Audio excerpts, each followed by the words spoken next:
of fine American watches for over 80 years, presents its 7th annual Cruising to America. 2 hours of stars throughout the United States. Was in servicemen overseas radio and shortwave round the world.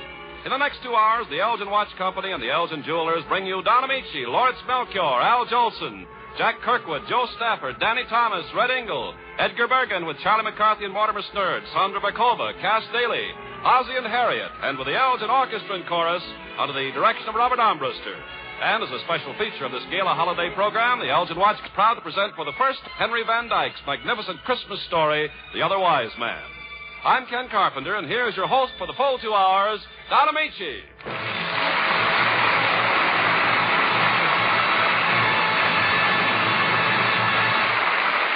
Merry Christmas, ladies and gentlemen. At this season of the year, when smiles are brighter and hearts are so much bigger, it's become a holiday custom to renew old friendships with gifts that carry across the miles. Hours of Stars is a greeting, too. A greeting from the Elgin Watch Company and the Elgin Jewelers to all the old friends who have made it a custom for the past 7 years to join us every Thanksgiving and Christmas Day to celebrate the holiday season in the company of Hollywood's brightest stars. And here on this glorious Christmas Day is smiling eyes and beaming countenance bear much more than a passing resemblance to St. Nick himself. The distinguished star of the Metropolitan Opera and Motion Pictures, Lawrence Melchior.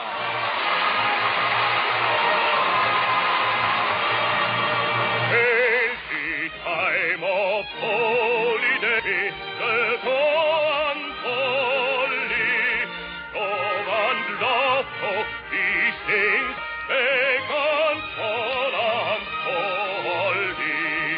Simple voices, noble good, in brave array, Christmas as of old. Sing the songs of happiness, songs of sorrow. Troublings is in time of peace, as we'll see you live on. In the songs of friends, agree on all. Rest like this young gentle, I sleep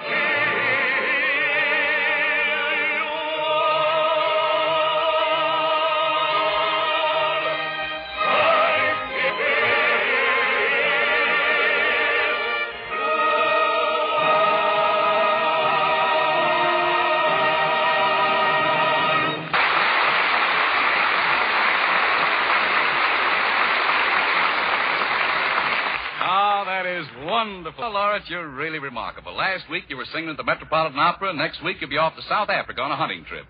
Oh, it's not half as remarkable as that other Scandinavian. That other Scandinavian, Lawrence? Asa Olsen. Lawrence, you ain't seen nothing yet.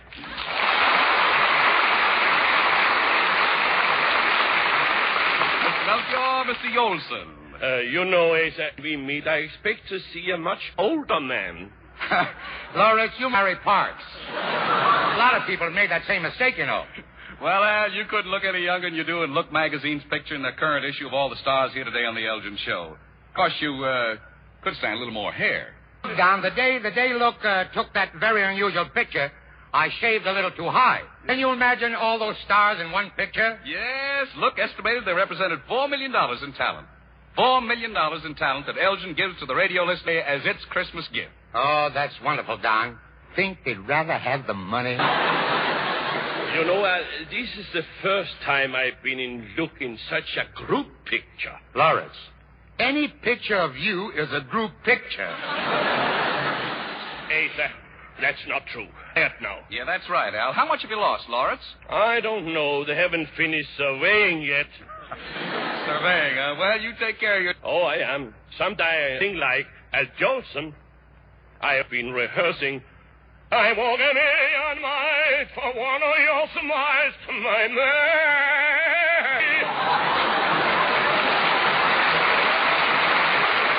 Lawrence, that's ridiculous. What kind of mammies do they have in Scandinavia? Oh, you have no Scandinavian smorgasbords? You know, Al, I can see it right now. Lawrence Melchior on the hit parade singing, I'm going to get you on a slow boat to Copenhagen. Yeah, and I can saw its place singing the sequel to Tannhauser, Limburger. I think you are. So, Lawrence, if you'll make yourself comfortable until you're ready for a typical Melchior encore, and Al... Don't say it, Don. I'm way ahead of you. Go ahead. Of the world, I'm rolling along. And of the blues of the world, I'm singing a song.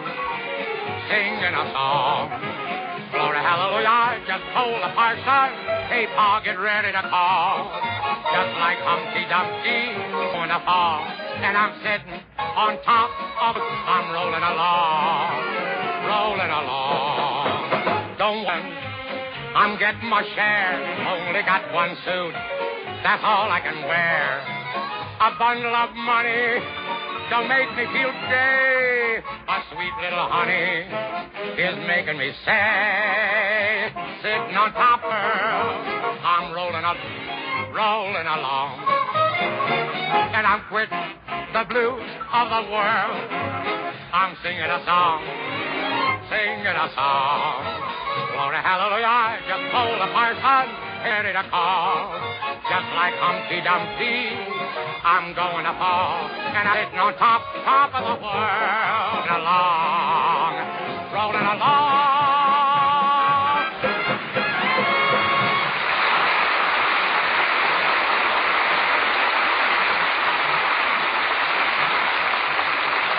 Oh, Al, that was grand. Well, thank you, Don. You know, I'm proud to be here today. Really, I am. Because, I still have that Elgin watch I had when I was a little boy. Oh, now, Al, let's face it. When you were a little boy, there were no watches. Miles then. Well, then, I still got the sundial. You mean the Elgin one? Yeah, the smog, of course. But, Don Bells, I want to tell you about the wonderful Christmas gifts I got this year. Well, I'm all ears, Al. You're all teeth, too.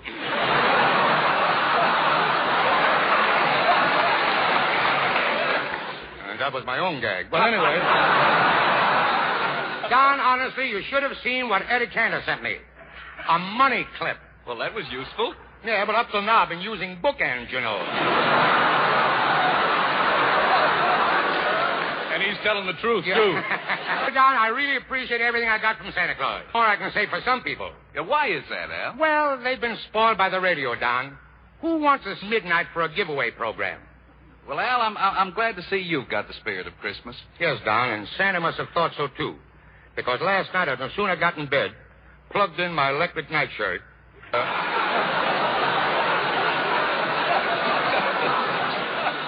I set the control on medium well. When I got a phone call from Santa Claus calling me to the North Pole. Oh, no, Al, you didn't. Yes, sir. So I tuned out to the propellers on my pinwheel beanie and was off.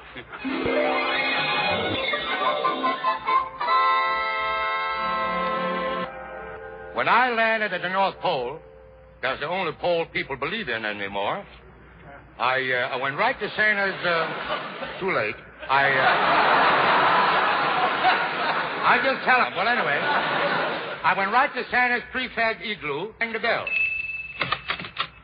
Mr. Jolson, come in. Why, it's Mrs. Santa Claus. To think that I would actually see you in person, Mr. Jolson. I always enjoyed you as a little girl. You got the wrong man. Boy. Know you so well. Must I call you Mr. Jolson? Can you Larry? You can call me anything as long as it's not Oscar Levant. But, look, tell me, where is Santa? Right this way, Mr. Jolson. He's working in his laboratory with his assistant, Nanook of the North.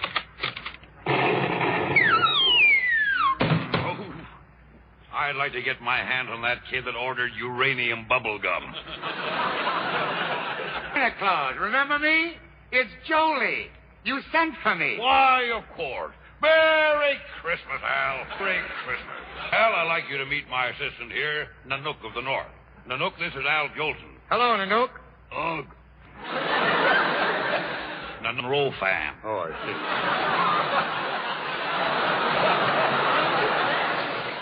But, Al, the reason I got you up here is to go along with me on my run this year. Mm-hmm. I need cheering up. This business of going down chimneys is ruining my health. At one house, I got badly injured. Didn't the light burning in the window? These people left the light burning.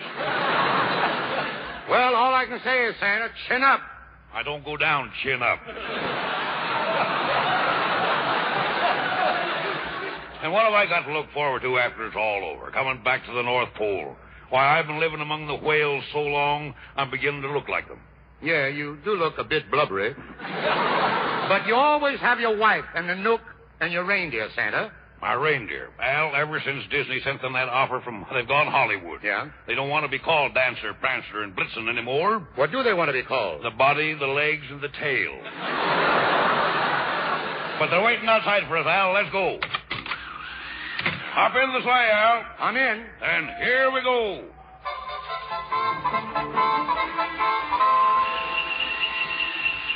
Merry Christmas, everybody. Merry Christmas. Santa, where'd you ever learn to say Merry Christmas like that? No, don't blab it around, Al, but I studied diction under Edmund Gwen. Say, we're climbing fast. Yep, we're up to 30,000 feet. Watch where you're driving, Santa. You almost messed up the O in Honest John.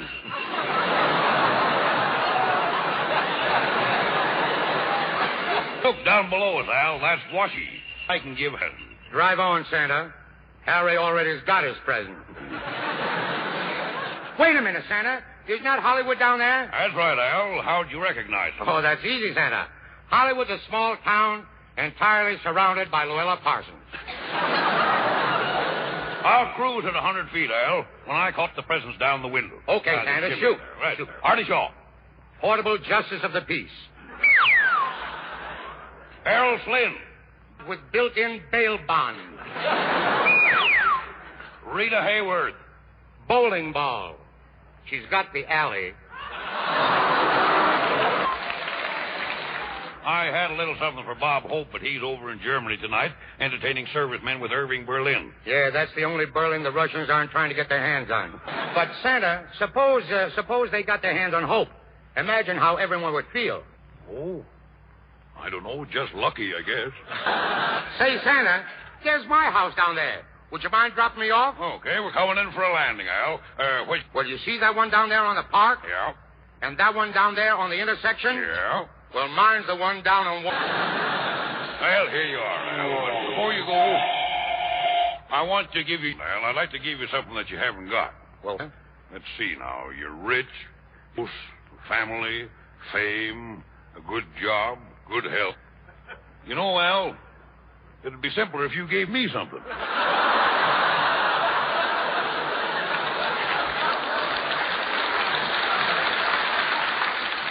Come on. Put some money in the pot, boy. I'd be glad to, Santa, and take it from me, never change your act. The world needs you and loves you just as you are. How do you feel now? Well, hit me with a hot note and watch me back. On and on down, riding high. So no one can stop Santa Claus from going to town. I'm wearing my boots. He's got 'em laced high. Toys in my bag. What Santa Claus is going to town. Though loved ones may be distant, they're with you in your heart. Get hep, hang up those stockings. You've got to do your part. A zoot for the hall. A reach for the door. 3 in the parlor. Kids on the floor. Santa Claus is going to town.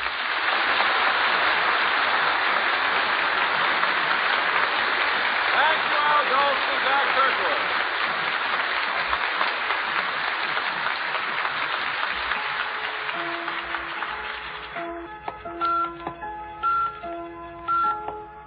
You just heard of Time in its Flight, the electrical impulse that produced that steady beep, beep, beep, had its origin in the observatory of the Elgin at Elgin, Illinois. Time is computed from odd stars, time accurate to hundredths of a second. Instruments are controlled by it, and it's constantly heard by Elgin craftsmen while they're testing and adjusting Elgin watches. That's how the tiny hands that circled every Elgin watch become tellers of time from the stars. Elgin is the only watch company in the world with its own observatory, regularly observing, recording, and broadcasting time from the stars. This Elgin Star Time is also the official time of the United Airlines. Beautiful Elgin watches. Their styling, acclaimed, best-dressed men and women. Their accuracy, timed to the stars. And now, to this famed star-timed accuracy, Elgin's exclusive DuraPower mainspring adds a permanency of timekeeping performance never before possible in any watch. For this miracle mainspring holds its original watch-running power indefinitely. This Elgin DuraPower mainspring actually eliminates 99 troubles due to steel mainspring failures, and Elgin has it. A gift of cash this Christmas or a gift certificate from your jewelers, turn it into an Elgin watch. Occasions coming up after Christmas, birthdays, anniversaries, make someone you love happier with a beautiful star-timed Lord or Lady Elgin or Elgin Deluxe watch.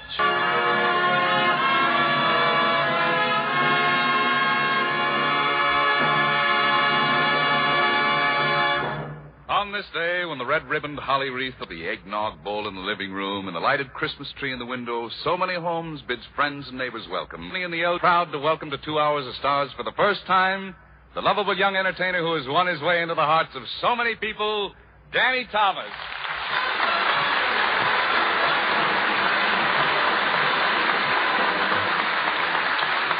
Thank you.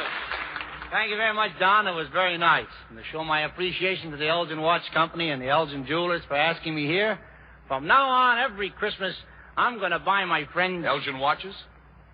What did you expect? I don't know. I just asked. That's all. Really? Don, it's a privilege to be here. Yes, Danny, and you've certainly come a long way since we last worked together. You're making movies at MGM, you're making records, you're on the air, you're working in nightclubs, you're working in vaudeville. Wait a minute. If I'm that busy, what am I doing here? I'm losing money. Well, Danny, now that you ought to. Well, Don, I'd like to sing a little song. I said I'd like to be home in bed. A little song. Little song, money, and how come the wrong people have it?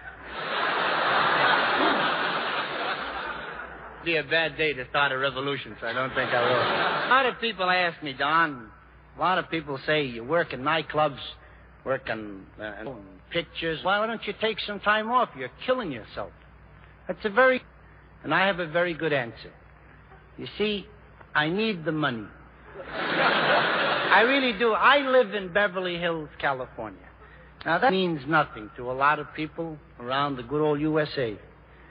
But people around here know what when I say when you live in Beverly, you gotta be loaded.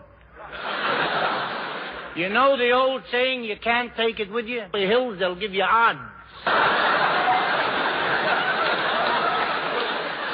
And, you know, we all make the same mistake trying to keep up with our neighbors. What I keep with who are my neighbors? The Joneses? I wish they were the Joneses. No, I live next like Darrell Abzanek, Lord and Lady Ashley, Atwater Kent, people who had it before it was printed. I mean, let's face it. I got to keep up with nothing but doing. I'm a Johnny-come-to lately when it comes to keeping your money. I mean, you can count the years back on one in a little spot in Chicago making $5. Native Californian. Anyhow. No, seriously, these people, my immediate neighbor, Atwater Kent, that's my immediate neighbor, his fence rubs up against my grass. His house is 8 miles up the road, but the fence and the grass are right together. This man last year lost $1 million. I got up the next day and said, I seem to have misplaced something. He wasn't even sure what it was. Me, I lose a buck. I'm on my hands and knees all night looking. You ought to see his house. The first time I went to visit him, I was ashamed to go in. I forgot my library card.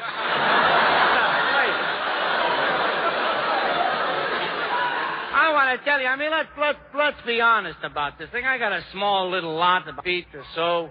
I got one gardener, comes once a week, kicks the shrubs a little bit. He turns on the hose and hands it to me.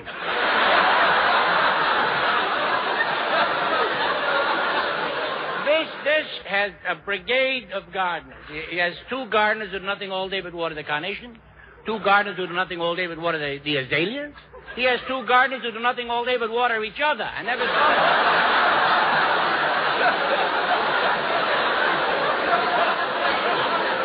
Go keep up with people like that. They want to know why I'm working so hard, why I'm trying to earn money. I live in that village. What to be snazzy? I live in Beverly Hills to put up a front. My manager's front. So I put up a front. With me, it's all front. That's all. Just a front.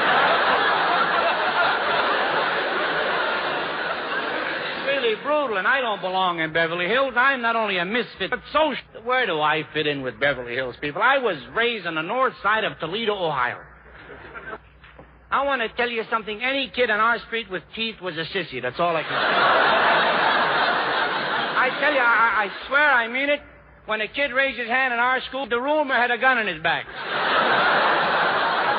Teachers used to play hooky in our school. That's all I can say. Those kids in Beverly Hills are so cultured. No, they are. They play every morning. It's tennis, anyone? Tennis?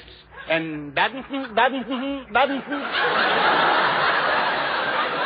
Play it. I can't even say it. Much more. What do you think we used to do for fun in Toledo? We'd stand on a street corner and hit people over the head with a shway, they'd fall. I want to tell you, I really have money. And whenever will appearance, please come. We need the money. I'm proud of my little house that I have here in the hills. It's nice. It's nice. The culmination of a childhood dream and of 15 slaving like a dog, and I'm happy about it. Well, it costs a couple of $1,000s. My neighbors got houses. They spend $200,000-$300,000 for a home. When they get all finished, they board it up and go to Palm Springs. That's what a friend Palm Springs. I keep saying, Jake, what do you mean, Palm Springs? He said, excuse me, I was thinking Palm Beach.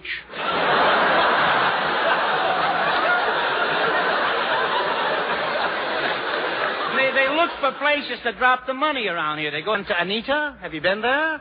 To the track, you know? They're off with my money. Come back!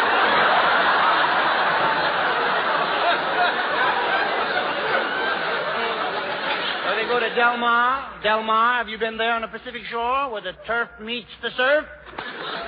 I went out with Crosby one time. Nice place. With picked up all right. $4 a day with connections. You with connections, and I finally got a room facing the ocean, the Atlantic.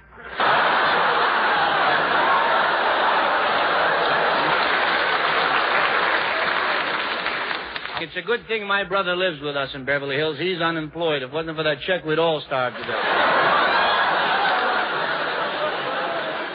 But don't get me wrong. Don't get me wrong. I'm not complaining. I'm very happy about the whole thing. I'm trying to build into the name of Thomas, or pile up a lot of wealth. I'm just very happy to be eating because it's in this country under this form of government. That's all I want. But here's one thing I want to say. No, I'll tell you why I say that. I'm a fellow that believes you can't take it with you. No, I believe that. Read it in books, I believe it. But there are people who don't, and that's what's the matter. I work for a fellow in Chicago who owns 9 nightclubs, 6 hotels, and a Chinese restaurant. He's got more money than Carter's got, and you know what he does? He walks around nervous. And all hamstrung all day long. He's a sick man. And I keep saying, Joe, you're killing yourself. What are you trying to prove? And he says, what? He gets startled when I tell him that.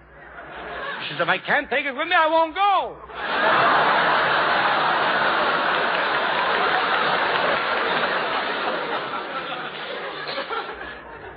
go. A will. I read a will some time ago. I think it was in Reader's Digest, where I get most of my material. And to me, this will was as liberating a document as the proclamation. It freed me inside. And I hope it does this here in this visible audience, and also the audience around the country. The will, well, the scene took place in a lawyer's office. The vultures, the relatives, were gathered around, waiting to see how they made out in the loot department. And the lawyer broke open the seal, and with much solemnity, he read this will. Being of sound mind, I spent all my money when I was alive.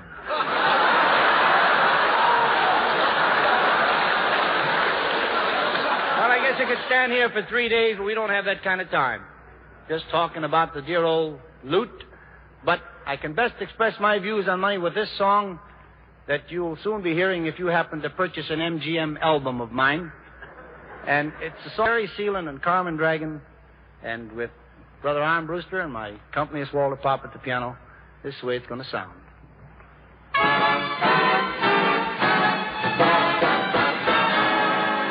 I've studied life and I've been taught that wealth is disillusion. And after lots of careful thought, I've come to this conclusion that anyone with $1 million can be a millionaire, but a poor man can be poor. Money doesn't mean a thing to a person's mental state, for $1 million is as happy as a man who has 8. Anyone wish to argue this point? You know, anyone with a lot of dough can be a wealthy man, but can be poor when he is broke. Can money buy you romance as life unfolds its span, or the richness of a friendship that a man has for a man, or the loyalty of loved ones? You bet your life it can, because the best thing in life costs dough. Special arrangement for you. But you know, wealth is unimportant. Have it, some do not. But what has a rich man got that a poor man hasn't got?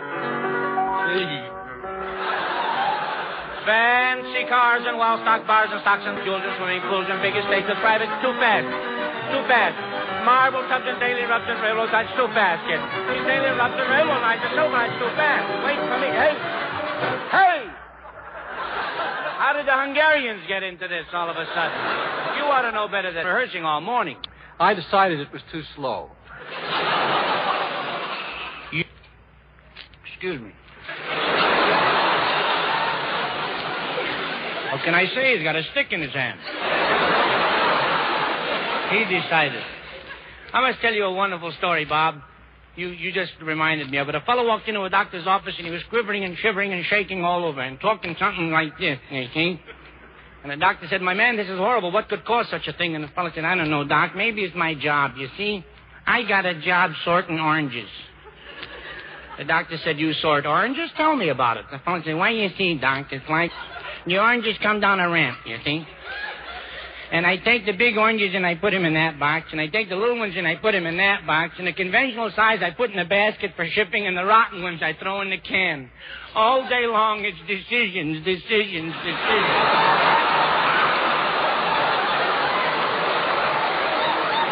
One like that, and I know where I can get you a job, kid. Back to money. You know, they say that only the rich are blue-blooded. And that's not... A poor man can be blue-blooded, too. Boy, he said that to do it. But I've done it. And so you see... Now, you're not listening. I said, and so you see... That's why I always say... What do you always say? With two hands. This is what I always say. That with $1 million, you're a millionaire, but a poor man too without a cent.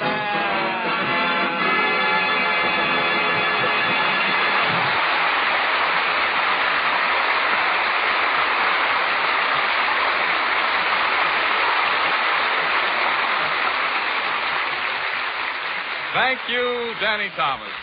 You know, one good song deserves another, so with Al Jolson. Well, how about it? Don, at this point, there's only one song I could possibly sing. Dashing through the snow in a one-horse open sleigh, o'er the fields we go, laughing all the way. But before we dash to pause throughout the nation, let the network that we use identify each station. Jingle bells, I'm singing on one knee. We'll be back again on NBC. The National Broadcasting Company.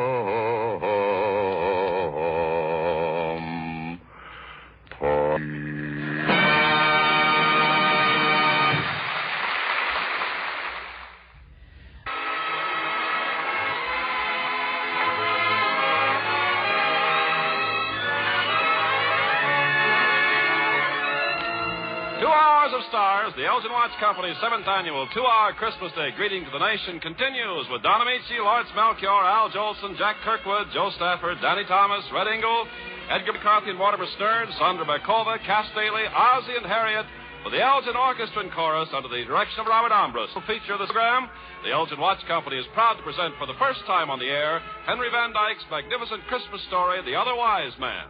Now, here again is your host, Donna Meach.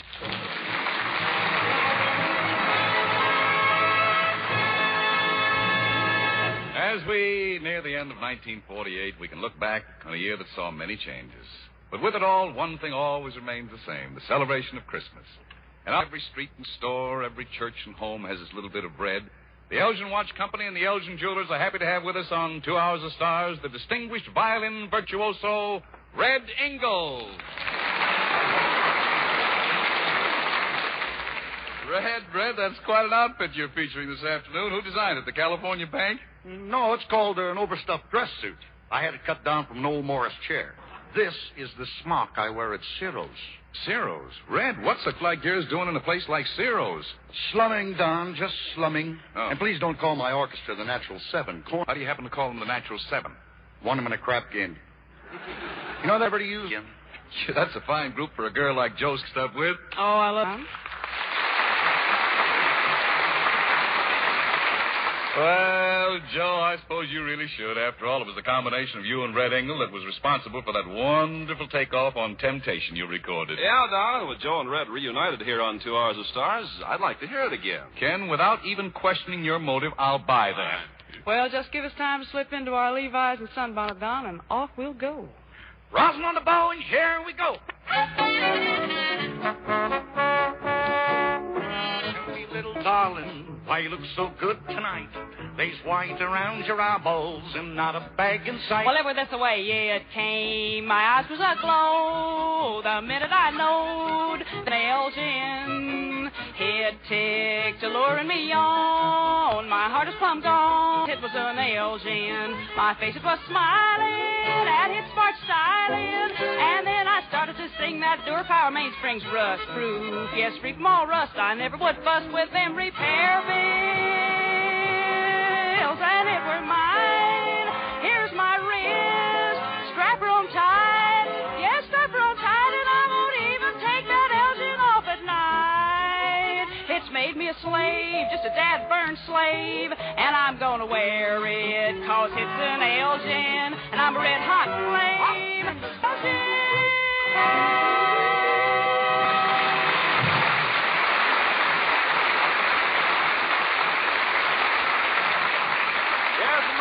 Beats faster today at the thrilling sight of a Christmas Elgin. And these are the most thrilling in all the many generations of Elgin Christmases. Thrilling to see? Oh, yes, indeed. But that Dura Power mainspring beneath their beauty makes history. Never before in any watch has there been such an assurance of continued time-keeping accuracy.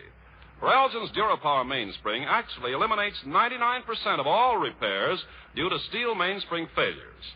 If someone you love missed getting a beautiful star-timed Elgin for Christmas, remember there are birthdays, anniversaries, and graduations.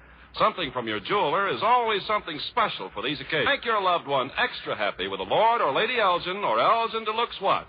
An Elgin with a Dura Power symbol on the dial.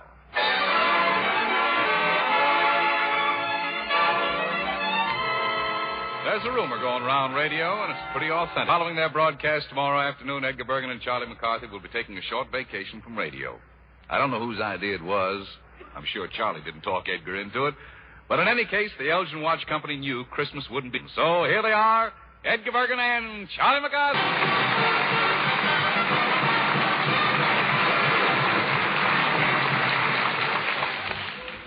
Well, Don, here we are to celebrate another Christmas. Yeah, Merry Christmas, Don. Yeah, the same to you, Charlie. Tell me, old man with the big round stomach good to you? Oh, you mean Bergen? No, I mean Santa Claus. Oh, I had a wonderful Christmas. Bergen gave me a horse. Oh, was that your horse that I saw tied outside the studio? Yeah, that's right. I'd feel safer if he was inside, though. Well, why do you want the horse inside? Well, some other network might offer him more oats. Charlie, what kind of a horse is it? Couldn't tell with a blanket on it. Is it a race horse, a high school horse, a polo pony? No, it's just a horse. Well, what does he look like? Well, he's, I don't know, Kind of horse-shaped. Oh, he is, huh? Outdoor type of horse. How old is your horse? I don't know him what personal. Well, you can tell the age of a horse by looking at his What teeth? All he wants for Christmas is his two front teeth. He might be a jumper. Have you tried him out on the hurdles? Yeah, I had him out before lunch today, and we went along and we came to a fence. And did the horse go over? No, but I did. Oh. I didn't know I could go so far. All right. Charlie, I don't think that's very nice to talk this way about a horse and the one that I gave you. Remember, Charlie, I gave you that horse on condition. Yeah. You can keep him just so long out of mischief and tell no lies. Oh, in other words, the horse is only visit. That was nasty. Gentlemen, in a show this size, there's bound to be jealousies. And a leopard will, no matter whether his name is Tom, Dick, or Don Amici. All right. All right now, Charlie. You know, Edgar, I'd like to see this horse. All right, Don. He's not nearly what he makes him out to be. I bet he is. He's a special type of a horse. Where is he now, Ed? He's right outside, leaning against the wall. Say, I'll go, Charlie. One lie, one deceit, and the horse goes. I'm glad to know something will make him go. Yeah. Now, give me your word, Charlie, that you'll be a little gentleman. I give you my word, Durgan. Carthy gives you his word. Brother, look out. Yeah. So long, Durgy. So long. Give a man a horse he can ride. Oh, give a man a horse he can ride.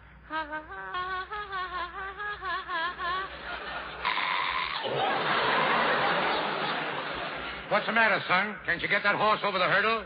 Well, and pray tell, who might you be? Who might I be? Yeah? You don't know? I know your face. I don't know where to put it. Well, I'll give you a hint, son. Climb up on my knee, sonny boy. Yeah, don't tell me you're another ventriloquist. Now, Jolson. Of course I'm Al. Well, I should have known when I saw those knee pads. Gee, pal, you know, it seems like every place I go, I see you. Well, there's only one Jolson, so I might as well snow. Yeah. Well, I'm glad you're here. You look so young and it's just so good. Or is it too late to expect a Christmas? Oh, Charlie, I've just been sitting around my little 28-room just wishing that you could be there to fill that terrible vacancy. In your heart? No, in the fireplace. Don't start that stuff, you burnt cork Sinatra, you. Now, come, Charlie. We should be ashamed like this on Christmas Day. Yeah. We should be happy. Well, I'm happy. Bergen gave me a horse. A horse? Yeah. Have you raced him yet? Yes, and I won by 3 lengths. Well, it's his fault. He's not in good form. He's suffering from an allergy. What's he allergic to? Into a veterinarian? No, forget it. Take him to a taxidermist, Charlie. Wow. And by the way, wait a minute. Why don't you unload him? Unload him? Why, I couldn't palm off a nag on anybody. I promised Bergen I would do nothing dishonest or tell a lie. So you see, if you have some dishonest deal in mind, use to listen, Mr. Jolson. Then why are your ears standing at attention? Oh, excuse me. With money, you could make some quick money. I will do nothing dishonest, sir. Do you hear me? Never, never anything dishonest. Hey. Well, now, don't be such a quitter. What's this business proposition? Papers on the horse? Yeah, but so what? Well, we can be valuable by changing his name. Now, wait a minute, Al. That it's a bit, shall we say? Well, yes. Well, what are we waiting for? Here's the papers. Well, tell you what we got to do. We've the horse's bloodline. Let's make him a relative, a man of war. Let's call him Son of War, huh? Yeah. The way he ran this morning, I think we ought to call him Surrender. Now, Al, what are we going to put down here where fire and dam? Well, let's see. Let's put down wristwatch. Call him wristwatch out of Huck. Now, I don't know whether I should go through with this, Al. I promised Bergen I wouldn't lie. You'll have nothing to do with it, Charlie. I'll do all the talking. I'll deal, see? Well, that's mighty white of you, pal. And I'll get half the money. That's mighty black of you, stranger. Now all we need is a sucker. Well, That's what I call service. Ken, my friend, are you interested in horse flesh? No, thanks. My icebox is pretty full right now. No, I mean, would you be interested in a racehorse? Well, I don't know. I'm not too lucky with horses. Last time I backed a horse, I lost $100. How come? I backed him into... Well, you just sign right here, Ken, and you'll own a horse for $200. Now, just a minute. What kind of a horse is it? What kind of a horse did you want to buy? I don't want to buy a horse. Well, then why do you take up my time haggling, huh? Just a minute. What is this? What did I hear about a horse? Edgar, me a racehorse. Well, it's not a racehorse, and Charlie has no right to sell it. And, Al, you should be ashamed of yourself doing such a thing to my little boy. It wasn't me. Charlie did it. Oh, Charlie did it. So to hide behind the skirts of a child. What is this? I came in with pants on. But, Edgar, I try to help the boy. Sure, help him on the road to prison, yes. Yeah, you Fagin, you. How can you stoop so low without singing Mammy? Yeah. I've got to go over to the police, Al. No, don't do that, Edgar. Little old Joel is all alone. It's Christmas, and nobody around to love me but my poor little gray-haired mammy. Turn off that hydrant. Get off your knees, Al. Listen, you sapling. One more word out of you, and I'll use you for a pool cue. Let's wish ourselves. Why, this is Christmas Day, and we're arguing. Sorry, Al, what I said. Please forgive me, will you? Sure, I'll forgive you, Edgar. And will you forgive me? Sure, Al. Do you boys want some mistletoe? No. And I want to be friends with you, too, Charlie, my little pal. Well, thank you. One of those horse deals, are we? Never. No. From now on, any business deals we're involved will be honest, ethical, straightforward, and everything that is synonymous with enterprise. Oh, yeah, all right. Stop gushing, will you? You're right, Charlie. Yeah. You're right. But speaking of gushing, how would you like to get in on an oil well deal with me, Is there oil in the well? No. Well, we can haul some in and... That's enough. Let me out of this. Let me out.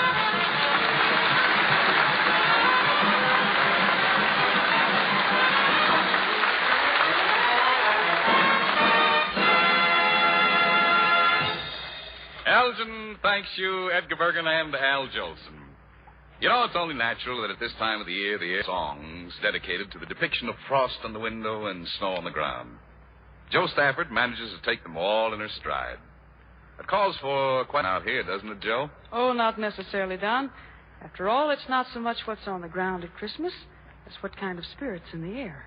That's a lovely thought, Joe. And one which surely accounts for the perennial popularity of White Christmas.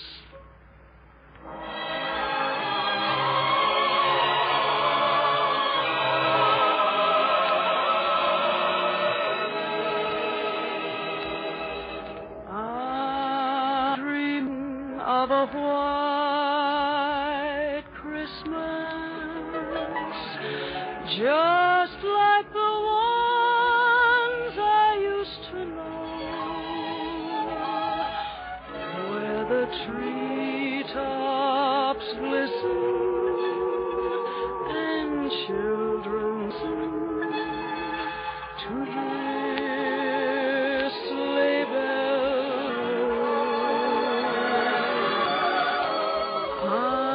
I'm dreaming white Christmas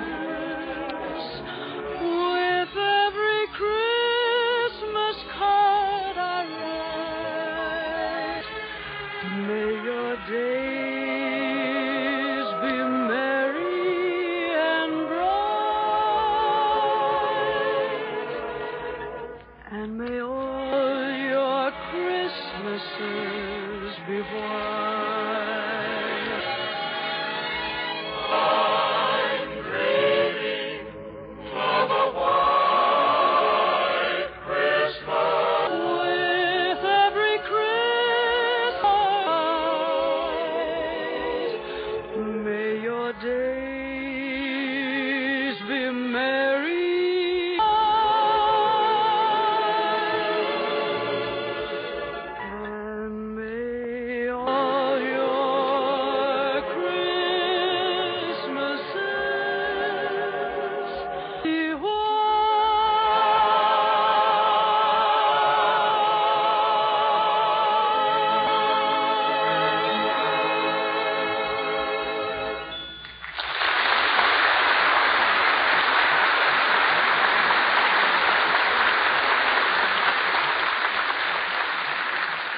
time the Christmas star first climbed the black sky to shine in the east, the Nativity, a song and story written in the glow of faith. On this day of deep religious significance, 2 Hours of Stars is proud and privileged to present for the first time on the air, by special arrangement with Harper's and Brothers Publishers, a literary classic beloved the world where the message of the Prince of Peace has lighted men's hearts. The story of the Other Wise Man by Henry Van Dyke. You know of the 3 wise men of the East and how they traveled afar to offer their gifts at the manger cradle of Bethlehem. But this is the story of a 4th pilgrim who also saw the star in its rising and set out to follow it, of how his quest was denied, yet accomplished in the denial.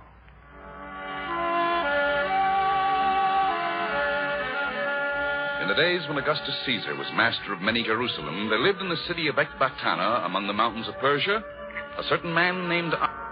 High above the trees, a dim glow through the curtained arches of the upper chamber, where he held counsel with his friends. Your folly. And my brethren, you know that the high is the study of the stars, the heavenly signs, and them ours. But our knowledge is incomplete. Naturally, it's folly for men to try to read the stars. We tell men and look for a new sunrise. We ourselves believe that the people are balanced. The darkness is as strong as the light. That does not satisfy if there is no fulfillment. If there is to be no victory.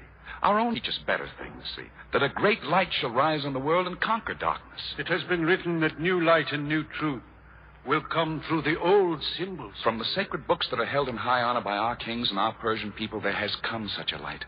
A prophecy that there shall come a star out of Jacob and eyes out of Israel. Impossible. The sons of Jacob are in bondage. The tribes of Israel are scattered among the mountains like lost sheep. The rest are in Judea under the... 3 wise men from the Magi, ancient tablets of Chaldea, and computed the time.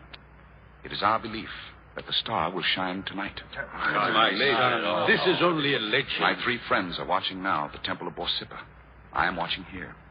If the new star appears again, they will wait 10 days for us to join them. Then our caravan will cross the desert to Bethlehem to greet and worship the promised one, who shall be born King of Israel. You say us and our too much, my brother. Well, surely you will accompany me to the shrine of our newborn king. Artaban, this is a vain dream. King will ever rise from the broken ruins of Israel, and no end will ever come to the eternal strife of light and darkness. He who looks for it is a chaser of shadows. And you, Rhodaspis? Will you come with me? Artaban, I have no knowledge of these things. Such a quest is not for me. My office binds me here. Marcena. I am ill, Artaban, unfit for the hardships of such a journey.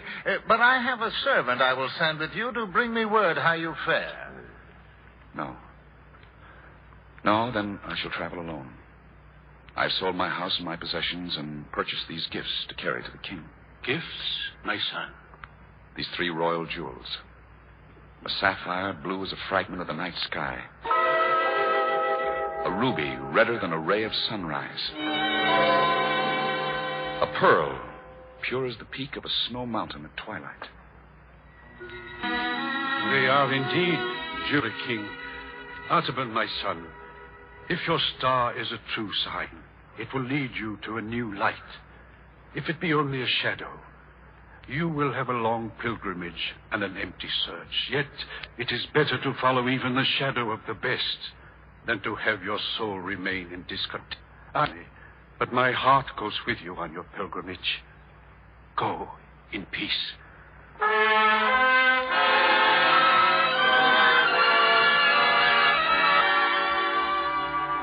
One by one, the house and Artaban was left in solitude. He crossed the terrace of the roof and lifted his face to the sky. And as he watched, behold, an azure spark was born out of the darkness, rounding itself to a crimson sphere and spiring upward into a point of white radiance. Tiny and infinitely remote, yet perfect in every part, it pulsated in the enormous vault as if the 3 jewels in the Magian's breast had mingled and been transformed into a living heart of light. Artaban bowed his head. Covering his brow with his hands, he said, "It is the sign. The king is coming, and I will go to meet him."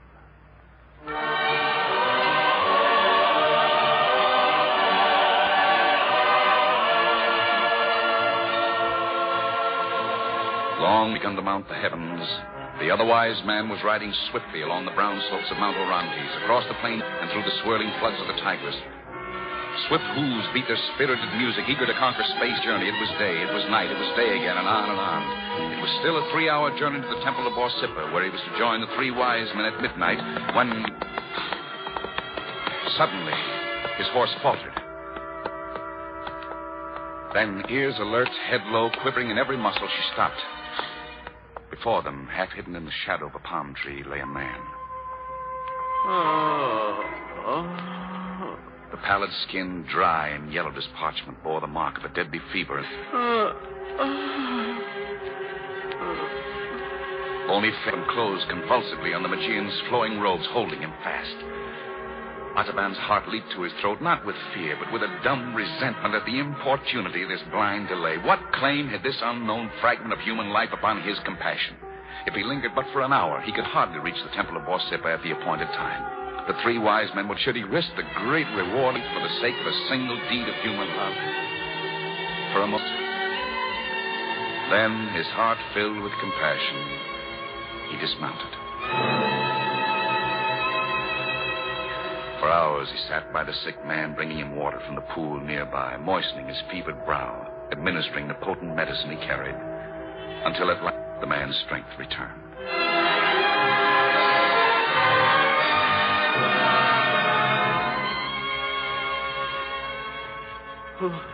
Who art thou? Why hast thou sought to bring back my life? I am Artaban, a Magian. Jerusalem in search of one who is to be born king of the Jews. I found you thus, and I could not leave you. But thou art a Magian. Thou could not help but know that I am a Jew, an exile. It is of no importance. I was journeying to Babylon to redeem my debts and regain my freedom when I fell in with thieves.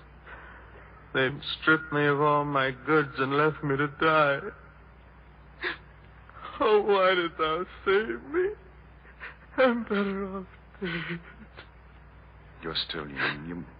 You must not despair. But I'm penniless. I have nothing. I'm cast into prison. You must not despair. Take this sapphire.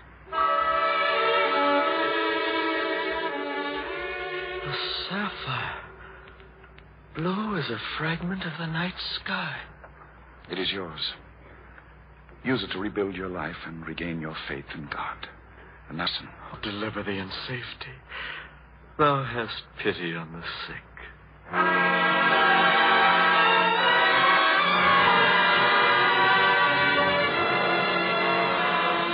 Taban and the Magi, but his errand of mercy had delayed him before. The 3 wise men had gone on across the desert. Returning to Babylon and purchasing a camel, he on alone across the dreary waste through the valley of the Jordan, beside the blue waters of the Lake of Galilee, and into the highland, until at last in Bethlehem. And it is after the 3 wise men had come to that place and had found Mary and Joseph with the young child Jesus, and had laid their gifts of gold and frank myrrh at his feet and returned home. The streets of the village were deserted. He paused in front of a low stone cottage, whence came the voice of a woman singing softly to a child.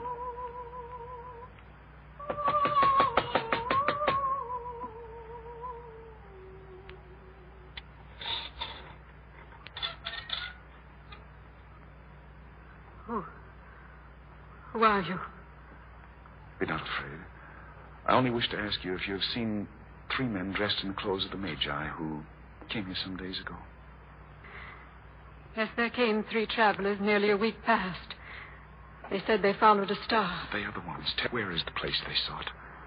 The star led them to a manger where Joseph of Nazareth's wife and a young child lay. The travelers made offerings of gold and sweet spices to the child and went their way. Do you know where the Holy Family went, sister? No, I'm sorry. But it is said that Joseph and Mary fled secretly by night. Why did they leave? There is an evil rumor that King Herod is sending his soldiers here to oppress the village for more taxes or to work some dreadful cruelty. That is why the streets are empty. I see. The men have driven their flocks back to the hills for hiding, and women with children dare not venture out. I am in terror for my own... Your own boy might have been the promised prince. Ah, then the one whom I seek is gone before me. My way lies now into Egypt. What is that up the street, that noise? The soldiers. The soldiers of Herod. They're killing the children as they go. Quick, I will see that no harm comes to you. My baby. God protect my baby. All right, stand aside there. You're blocking the doorway. Would you strike down a Magian, sir? I have no quarrel with you, but my orders are to kill every man child under 2 years. King Herod himself has commanded. Now stand aside. There is only a woman in the house, sir, and I have been waiting for you. Waiting for me? I have a gift for the prudent captain who will leave us in peace. Well, I don't... See how it shines. This blood-red ruby. A ruby. Redder than a ray of sunrise. Pass on, man. There's no child here. The house is empty.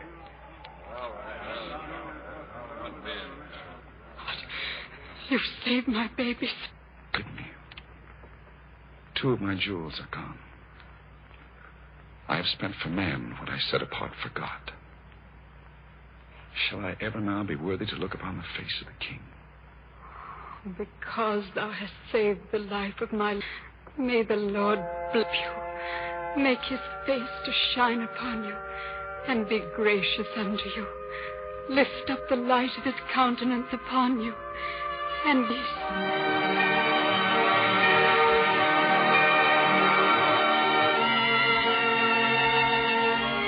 And now the long years fell into step beside Artaban as he continued his endless search, finding here and there trace of the family that had fled from Bethlehem.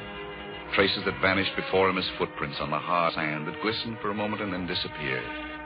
And in this populous and anguish, though he found none to worship, he found many to help. He fed the hungry, he clothed the naked. And his years went by more swiftly than the weaver's shuttle. And still within his bosom he carried the pearl, the last of his precious jewels. Now at last, worn and weary and ready to die, he had come for the last time to Jerusalem. It was a season of the Passover. The city was thronged with strangers. The sky was veiled gloom. And currents of excitement and agitation seemed to flash through the crowd like the thrill which shakes the forest on the eve of a storm. The tide was sweeping them all one way. The clatter of sandals and the soft, thick murmur of thousands of bare feet shuffling over the stones flowed unceased and led to the Damascus gate. Please, will someone stop for a moment? Friend, tell me, why are all these people here? Where are they going? Mother, outside the city walls, there's to be an execution. Have you not heard? No, I have not. Well, they are crucifying 2 thieves, and with them another called Jesus of Nazareth. Jesus of Nazareth? Yes. The priests and the elders have condemned him to die. He made himself out to be the Son of God. He said he was the King of the Jews. Son of the King of on a cross. My pearl. Save me, sir. Save me for the sake of the God of purity. What is it, daughter? Come along there. We have no time for Take this. your hands from that girl. Seized for the debts of her father, to be sold into slavery. It is true. But I am a daughter of the faith, and I have not sinned. Shall the sins of my father be visited unto me? I pray you, save me from this. Come on, girl. On your feet. No, take your hands from her. We'll redeem the girl from bondage. It is yours for her release. A pearl. A pearl. Pure as the peak of a snow melt. Why, this is a king's ransom. Take it and go. The girl is... How can I thank you, sir? Or is it that you want me for a slave? No, my daughter, you are free. Go your way in peace.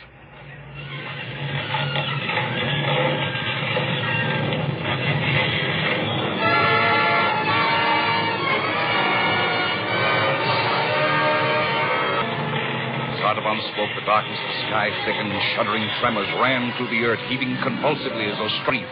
The walls of the houses rocked to and fro. Stones were loosened and crashed and filled clouds the air.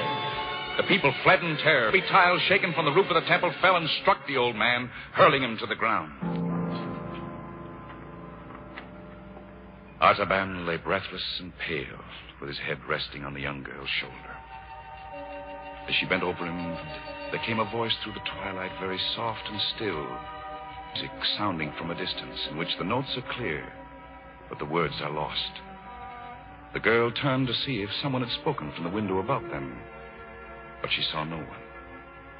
The lips of Artaban began to move, and she heard him say, "I have parted with the last hope of ever finding him. My quest is over, and it has failed. I shall not see the revelation of life. But even if I could live my earthly life over, it could not be otherwise than it has been. Hungry, I fed. To those who thirsted, I gave drink. When I saw strangers, I took them in. When I saw the naked, I clothed them. 33 years have I looked for thee. But I shall never see thy face, nor minister to thee, my king."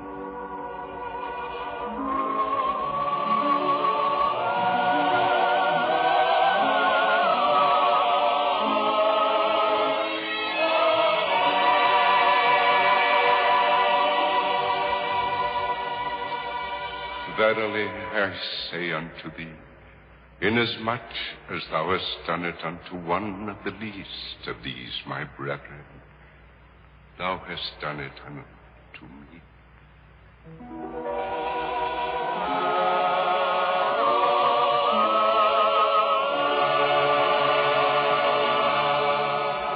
A calm radiance of wonder and joy lighted the pale face of Artaban. His journey was ended. His tray accepted. The other wise man had found the king.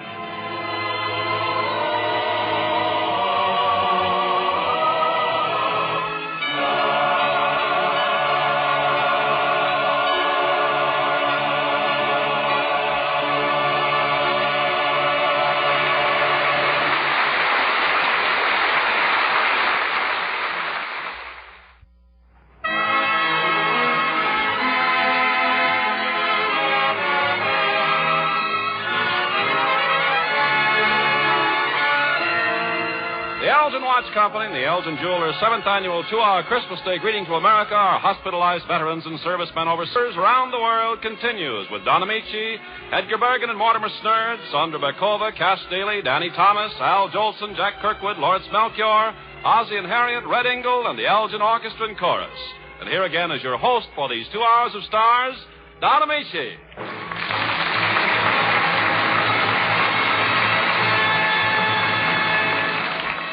When people say, as they so often do, too bad the Christmas season is over so soon.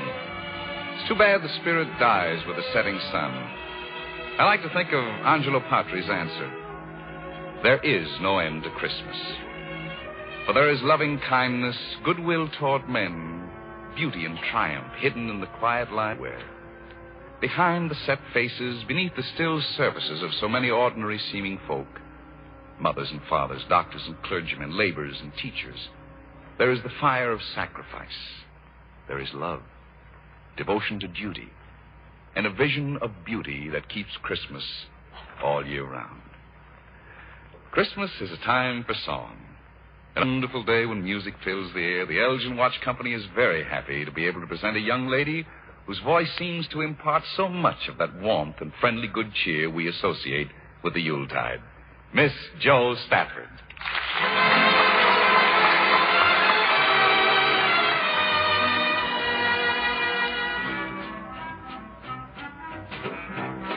In the still of the night, as I gaze from my window at the moon in its flight, my thoughts all stray to you. In the the still of the night, while the world is in slumber. Oh, the top number, darling, when I say to you, do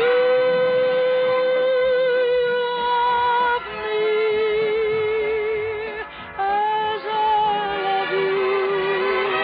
Are you my love to be, my dream come true? Or will this dream of mine fade out of sight like the moon growing dim on the rim of the hill, in the chill still of the night, in the chill still of the night.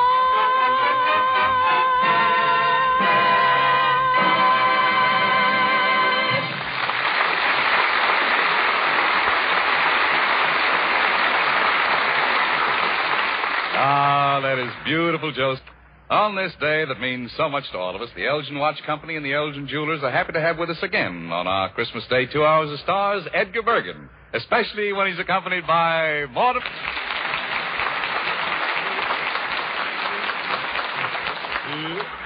Well. I'm dreaming of the white Easter. No. Mortimer, this is Christmas. How did you get mixed up with Easter? I guess I forgot to line the calendar. Yeah. Mortimer, you should know that on this day of the year, we always work for Elgin. Elgin. Oh, yeah. Elgin and Sanborn? No. No, the Elgin watch people. What do they watch people for? No, you don't understand. Elgin is the first name in... Oh. What's the last name? The last name of what? I don't know. I didn't start this thing. Elgin is a timepiece. Oh, it's time of peace. I didn't know. Nobody said anything about that. You understand? What is it that goes tick, tick, tick, tick? My head. It's a chronometer. Oh, them. Yes. Do you know what that is? Oh, sure. That's when you...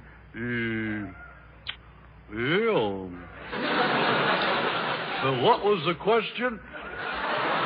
What is a chronometer? I don't know. Oh, no. Well, I better explain about watches from the beginning. That's a good place to start. Yeah. Watches are made by people called watchmakers. That's a good name for them. Yeah. Nothing fancy, but it sort of puts across the point. Yes. Do you know what makes one watch better than another one? I suppose it can run faster. No, it depends on quality. And Elgin combines fine workmanship and exquisite design. You see, its rust-proof miracle Durapower mainspring ensures a permanent time keep for possible in any watch. And because the Durapower mainspring is rust-proof, it eliminates 99% of repairs due to steel mainspring failures. Yeah.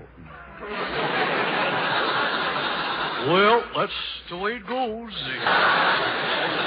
Mortimer. Hello, Mr. Carpenter. Hello, Mortimer. I have a Christmas present for you. I'll take it. I was going to give you cash, but then I thought how much nicer it'd be to use the money to buy you one of those beautiful L. Bergen was talking about. Oh, gee whiz, you shouldn't have given me one. If you can tell me what time it is. That kills it right there. No, it's very simple. Now look at this watch. Yeah. Where are the hands? Well, there's one of them big hands is at the 12, and the little one is at the 3. That's fine, Mortimer. Wasn't that good? Yes. And now what time is it? Well, then 3 is 14 o'clock. No, 3 is 50. It is? Yes. I guess your watch is slow. No, it is not slow. When you see the letters DP, the symbol that means Durapump, it's a synonym for an accurate watch. Well, it's kind of silly putting synonym on a pretty watch like that, or cinnamon. Cinnamon.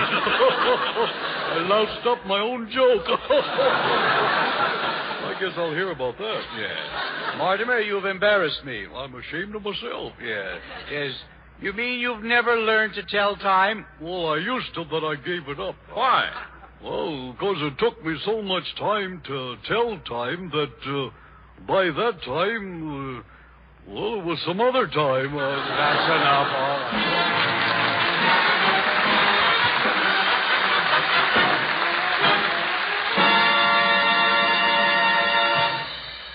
One of the stars we'd planned to have with us on 2 Hours of Stars won't be here today. His name is Bob Hope. Bob was called by General Lucius Clay in the United States Army to spend in Germany entertaining the enlisted men and officers in the Berlin airlift. The Elgin Watch Company was happy to do its part to help make that wonderful visit possible, particularly because our own program, 2 Hours of Stars, was originally conceived for a similar purpose, to bring a little bit of home to our boys and girls in the service during the war years. It was during that time, just 4 years ago today, to be exact, that violinist 11 Years Unity to make her radio debut on 2 Hours of Stars. It was our good fortune as well as hers, for she received a tremendous ovation, an ovation typical of the reception that has been accorded her in appearances in Carnegie Hall, with Leopold Dostoevsky at the Hollywood Bowl halls throughout the country. We're very happy to have back with us today Sandra Berkova playing the exciting Wieniawski Concerto. Sandra Berkova.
that was superb Sandra Berkova.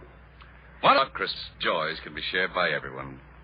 Whether you live in Maine or California, at the crack of dawn in homes all over the country this morning, children were ripping away wrappings and scattering dolls and skates and trains all over the living room floor, and proud fathers and mothers in bathrobes and nightgowns, their eyes still filled with sleep, were walking in and...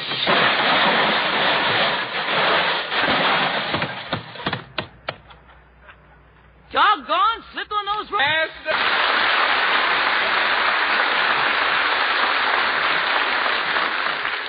Merry Christmas, Cass. The Elgin show wouldn't be complete without your presents.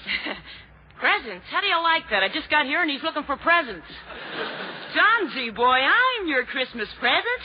Hey, look at me now. Aren't I a nice little... Yeah, you certainly are, Cass. You just need a little rewrapping. And seeing this is Christmas, Don, I hope you noticed I'm even wearing a little mistletoe in my hair, which means I'm ready to pucker up any time you are. Well, I'm ready, Cass. Pucker up. Oh, you mean it, Don? Yes, I do. Well, now what do I do? Whistle Jingle Bell. But this is good full of the old Christmas cheer. Oh, well, you know these Christmas Day open houses, Don. The candles aren't the only thing. I suppose you have another big, beautiful tree at your place the way you always do. Oh, no, Don. After getting a load of the prices, well, we went out and got back the one we threw away last year.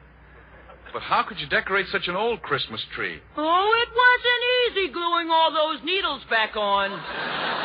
No, sir, but my uncle did wonders with it. I left a bowl of Lux Flakes in the kitchen, and he decorated the tree with fine. Except he forgot to take my undies out first. But I didn't mind, Don. I got some new ones for Christmas. Where, Ken? Oh, yeah. Just doodles, silk pajamas, lingerie, a slip, a nightie, a girdle, a mixed master. Gee, I sure look good in that mixed master. But you know something, Don? The most wonderful of all was my new little baby. Yes, Cass, congratulations. I heard about it. And born so close to the holidays, too. Yeah. Well, I guess it runs in the family, Don. You see, I was born on New Year's Day. On New Year's? Yeah. For 3 years, my old man thought I was a hangover. That's what he did. Well, Cass, you certainly have a lot to be proud of. Your wonderful home, your husband, and now your baby. I'm sure every woman listening in would like to hear the story of how it all happened. Oh, do you think so? I do. Oh, well, Don, it's just that a girl's got to watch and hope until the right man comes along. Uh-huh. Yeah, and for years I was watching and hoping and hoping and watching and watching and hoping and hoping and watching. Boy, I was in a rut. Don, you want to hear the story of my romance, so pull the bar down. Because this is my story.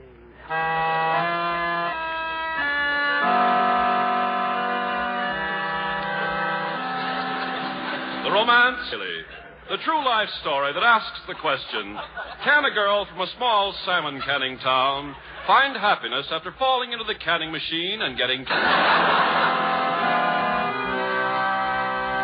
Unlike most girls, every man in my life was a dream man. Of course, I had some pretty wild dreams. The first was Kenneth Trueheart, figure of a man. A figure 8. And romantic. Oh, gosh. I remember we were pulling taffy in the kitchen one night when suddenly the light, overcome with passion, Kenneth grasped me in his arms and whispered, "Sit there and muse. I shall run for a fuse." I waited for Kenneth Trueheart for 6 months, holding that lump of taffy. Every time I looked at the vacuum cleaner bag, I thought of him. And then one day, as I was browsing about the farmer's market... It was the year I was in a market for a farmer. I saw Danny Thomas. I knew he noticed me, for as I walked past, I overheard him say... Oh, you lovely thing. Your eyes, your lips, your nose. Beautiful. Gee, do you really think so? Disturb me when I'm looking in the mirror.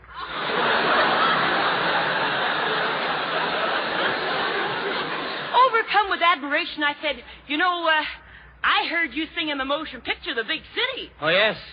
I was the voice of the big city. Well, shake, pal. I'm the neck of the woods. Yep.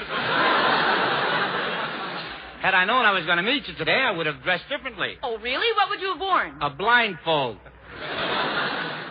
Of course, you do have your charms. You're young, fascinating, intelligent, beautiful. Oh, go on, go on.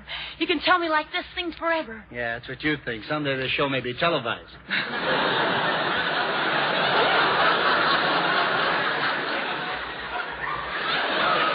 Child, go home. Wait a few years longer. Again, after someone has told you about the birds and the bees. Well, they told me already, and it's lies. Nothing but lies. What makes you so sure? I put a bird in a bird cage. I put a bee in a bird cage.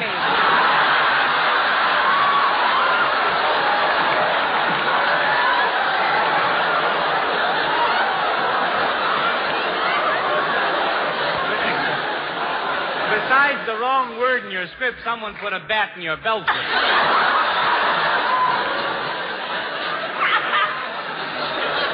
Looks like I bailed you out, kid. I like it the other way. I tell you, Danny boy, if you spur me now, I promise you I'll jump off a bridge. Promises. Nothing but promises. And stop crawling up my herringbone. Your claws are scratching off the herring. But, Danny, I want to run my fingers through your hair. Oh, you'll muss my cold wave. Well, can I kiss your cheek? Oh, you'll mess my talcum. Oh, can I stroke your eyebrows? You'll smear my eyebrow pencil. Boy, I'm going to look awful funny hanging from your nose. Nevertheless, I hung there for days.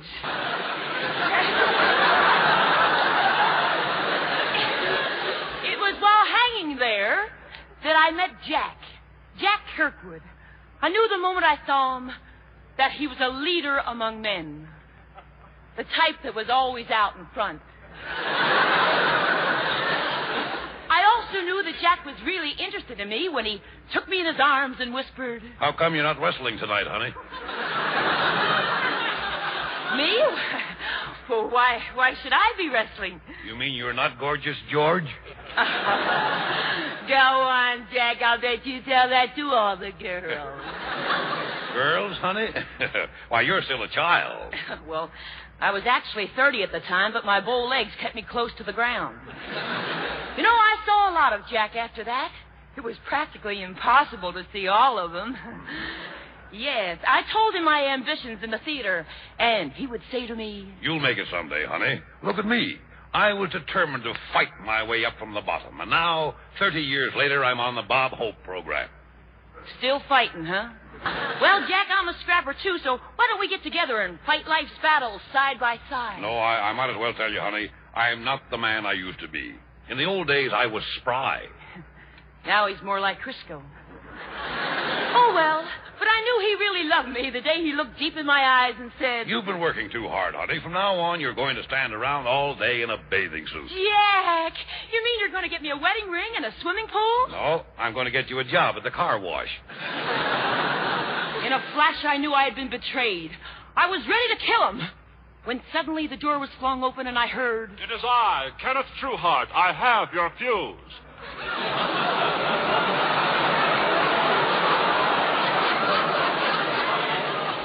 What took you so long? Nobody told him to hurry. You got here just in time, boy. I was ready to make soup out of this bag of bones the same way I did with my last honey. But that is impossible. How could you make soup out of your last honey? I put my honey in the pot, boy. And ladies and gentlemen, I have never forgotten. 'Cause...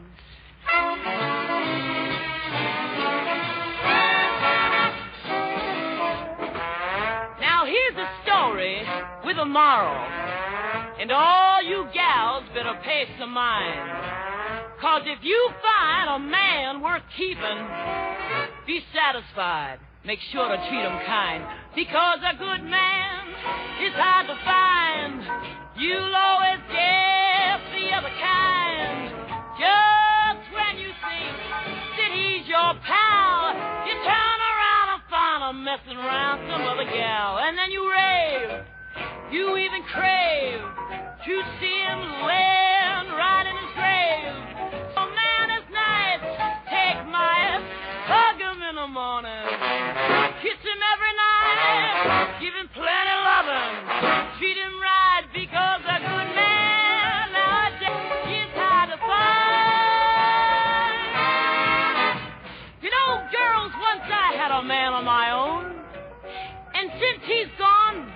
really miss him. You know, most girls have to kiss a man to hold him. But me, I have to hold him to kiss him. He wasn't much of looker culture, and he had a funny pan. As a matter of fact, he wasn't much of anything, but at least he was a man. And when he comes back to my little grass shed, and I hug him in the morning, kiss him every night, give him plenty of loving, treat the boy right, because a good man nowadays is hard to find. Say, listen, they say that opportunity knocks only but once. And when that once is, it's gone forever. So, girls, if you get a man that's just one butt, keep a smile on your face and keep your big bag shut. I've learned my lesson now, and everything's fine. And when he comes back, I'll never, never step out of line, 'cause I know what to do when the day's through. Gonna call him sugar, and maybe someday we'll have a little Elgin to pass the time away. 'Cause a good man nowadays is hard to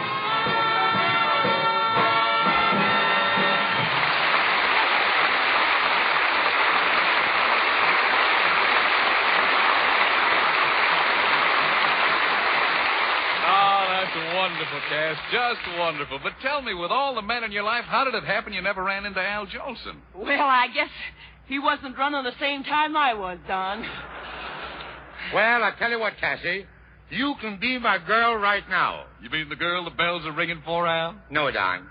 Having the bell ring for me and my gal is old-fashioned. Brand new thing now. Well, what's this? Well, come on, Cassie. We'll tell Don about it. Mr. Armbruster, the downbeat, please. An Elgin's ticking for me and my gal. Elgins have such free and style, no one will notice my lovely smile. It's the watch we're bigging. Yes, me and my gal. Take the word of this gruesome twosome when picking gifts, be sure to tune some. Everybody's been knowing.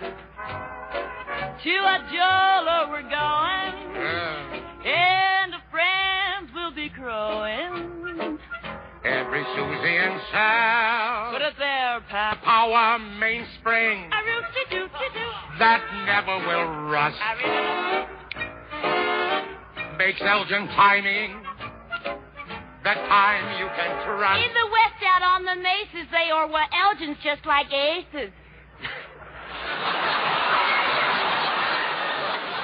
Yes, sometime I'm gonna buy another watch or two, or 3 or 4 or more. 4 or more? Who is this, Crosby?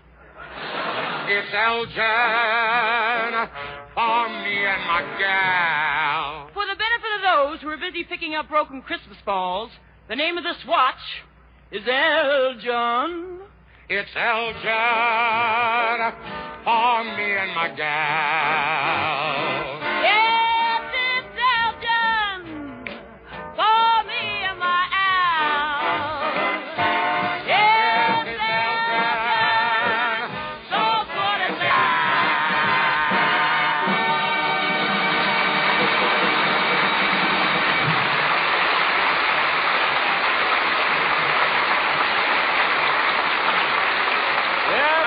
To know people, Elgins are more desired than any other watch. America's best-dressed men and women acclaim their beauty and smart styling. And in no other watch in the world can you get that great watchmaking achievement, the DuraPower mainspring. It eliminates of watch repairs due to steel mainspring failures. You or the one you love are sure to be happier, far happier, with an Elgin. So see your jeweler. See the beautiful Lord and Lady Elgins and Elgin Deluxe models. Make those gift occasions truly memorable with an Elgin watch.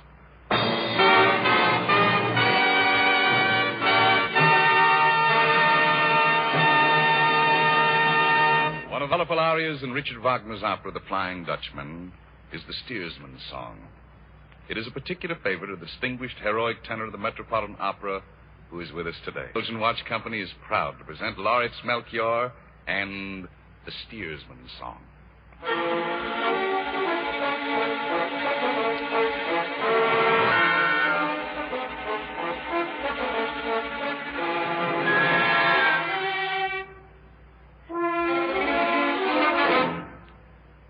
Gebiet und Sturm Meer, ein Meer, ich bin da, über Turm und Blut vom Süden her, ein Mädel, ich bin da, ein Mädel, wenn ich Südwind bin, immer wohl käm zu dir. Ach, lieber Südwind, lass noch mehr, mein Mädel verlangt nach mir. Oh, oh, hey, oh, hei, oh, hei, oh, hei, oh, hei, oh, hei, oh, hei, oh, hei.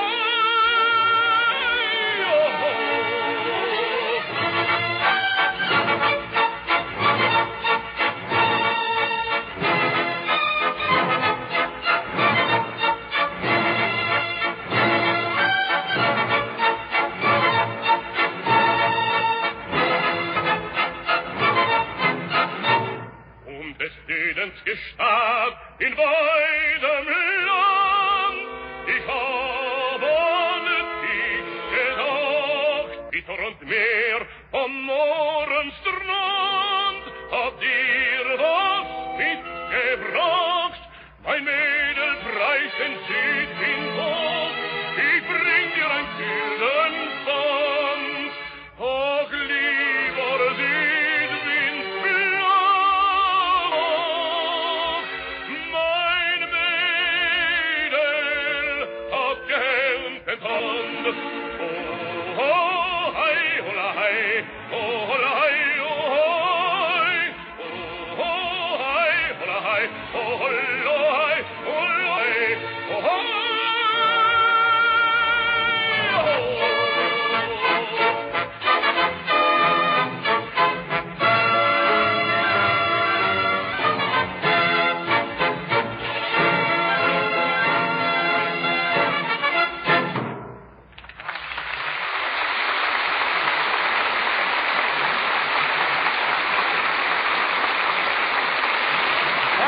Star's Christmas greeting to the nation continues in just a moment. This is NBC, the National Broadcasting Company.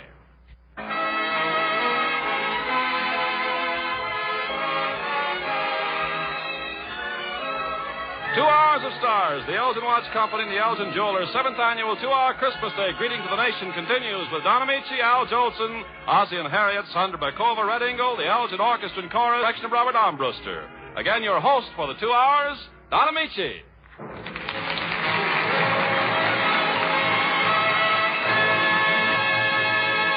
Once again, may I say Merry Christmas to all of you who have just joined us, and it almost goes without saying a very Happy New Year. Comes from the insurance company. In a few days, we'll be getting that annual gift from old Father Time. The gift of a new year. 365 clean, bright, unsullied new days full of hope and promise. It's the greatest gift any of us could ask for. The chance to wring out the cares and the mistakes of the old year and start the new with a larger heart, a kindlier hand, and renewed faith in the future and our ambitions. To many of us, what the future holds in store depends on a loved one. The Elgin Watch Company is proud to present Al Jolson expressing that sentiment as he sings one of his greatest successes.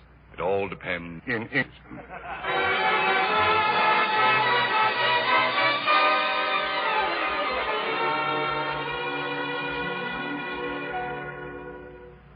I could be happy, I could be sad, I could be good, I could be bad. It all depends on you. I could be lonely out in a crowd. I could be humble, I could be proud. It all depends on you.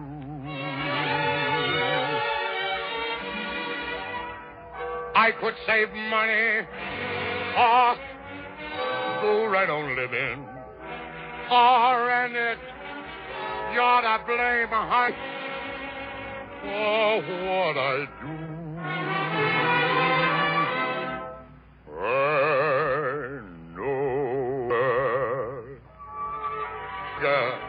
I could be king.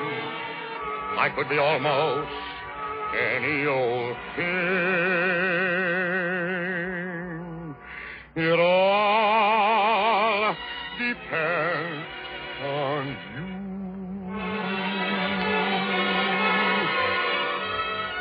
I can save money or spend it. Go right on living or end it. Your money or what I do.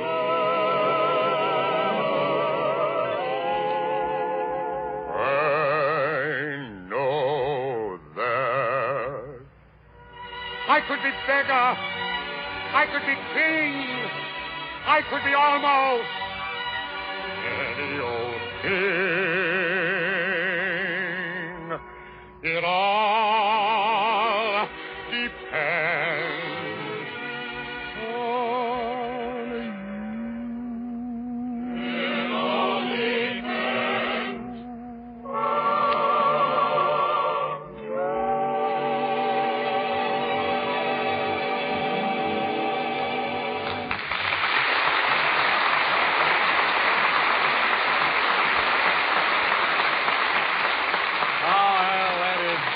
Just grand. You know, I think it was Sam Walter Foss who wrote, "Let me live in my house by the side of the road and be a friend of man." One of the homes with which radio listeners at least are familiar is the house at 1847 Rogers Road. The Elgin Watch Company and the Elgin Jewelers are proud to welcome to 2 Hours of Stars for the first time, Ozzie and Harriet.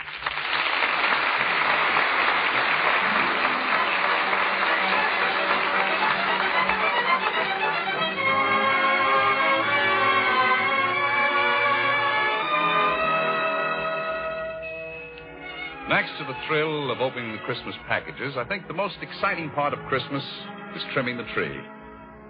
In fact, at the home of the Nelsons, they started early yesterday afternoon, so we find Ozzie and Harriet in their living room surrounded by tinsel, light bulbs, candy canes, crinkly paper, silver stars, hammers, wrenches, screwdrivers, iodine, all the necessary equipment for trimming a Christmas tree. Harriet, where are the extra tree lights? One of the boxes on the floor. Which box? The one marked tinsel, the one marked ornaments, or the one marked tree lights? Oh, here they are. Find them? Yes, marked tinsel. No? It's the same set. The set I bought at Peterson's hardware store. Fine merchandise they sell down there. Now, don't lose your temper, dear. Tomorrow's Christmas. Let's keep cheerful. I'm cheerful. It's just that when you buy a set of lights, you expect at least a reasonable amount of service. I'll think twice before I buy anything from Peterson's hardware store again. I would, too. They've been out of business since 1937. Nothing wrong with this one. See, that's the trouble with a burned-out tree light. It's always so hard to find. You know what they need? What do they need? A bulb that lights up when it's burned out. Try this yellow one. Which one is that? Right here behind this little... I've already tried it. Oh, which reminds me, dear. Did you get your Santa Claus costume yet? No, I didn't. I've been thinking it over, and I don't think I'll dress up this year. The boys are a little too old for that. Oh, I don't think so, dear. Well, David's 12 and Ricky's 8. If I walked in dressed like Santa Claus, they'd probably kick me in the pillow. Well, I think you're wrong, dear. I think they'd enjoy it. Enjoy it? Well, they laughed at me last year. Well, you shouldn't have tried to drink hot chocolate in that beard. I thought the hot chocolate on my beard was a clever touch. Gave me sort of a brownie look. Do what you want, but I think the boys are going to be awfully disappointed if Santa Claus doesn't show up in person tonight. Oh, Harry, that was all right when they were little kids, but they're big. Besides, I hate standing in that ridiculous get-up. Well, nobody sees you. Your little Willie Thornberry next door saw me. He ran out and began squirting me with his water pistol because I didn't bring him a bicycle. Well, all right, dear. If you aren't going to be Santa, I guess you aren't. Darn these lights. I've tried them all. Can't figure out why the string's not on. Did you try that red one? 8 times. Did you try that blue one? Over and over. Did you try that empty socket? Harriet, I think we found the bad.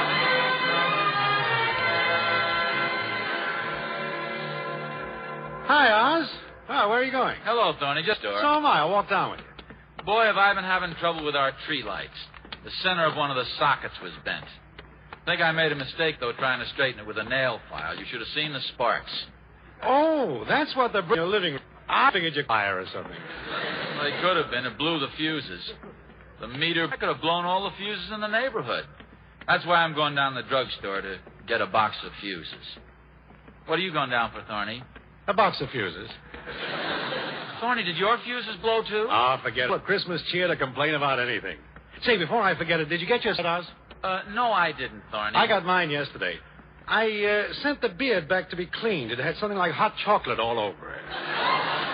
Frankly, Thorny, I don't think I'll bother with it this year. It's such a nuisance getting all dressed up and everything. Oh, Oz, the kids will be terribly Besides, you make such a wonderful Santa Claus. Oh, Thorny, I do now. You do so, Oz, and you know it. Remember what a big hit you were at the Christmas masquerade at the country club last year? Oh, yeah, I'd forgotten. Remember the entrance I made, Thorny, when the party was headed down the stairway with a big pack on my back and I yelled, St. Nick, loaded with cure your ills. That's not what you said. You slid down the banister and yelled, I'm good old St. Giftless, full of the old Nick and loaded to the gill.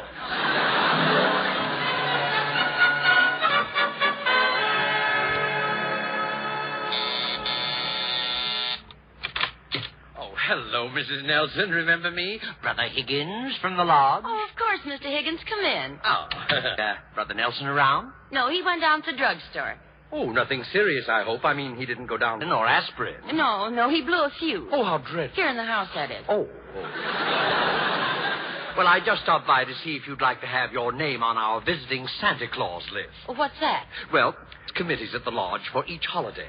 Now, the Cranberry Committee, they're in charge of Christmas activities. The Turkey Committee, they handle the Thanksgiving celebration.